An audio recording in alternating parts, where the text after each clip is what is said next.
À la veille de la nomination d'un nouveau ministre de l'Intérieur, les policiers tenaient à se faire entendre. Suite à la suppression d'un fonctionnaire sur deux, ils auraient perdu une centaine de postes dans le département depuis 2 ans et 12 000 au niveau national. Des postes souvent remplacés par des agents moins qualifiés et en contrat précaire.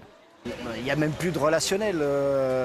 On est en train de couper la police de la population et ça, c'est pas possible.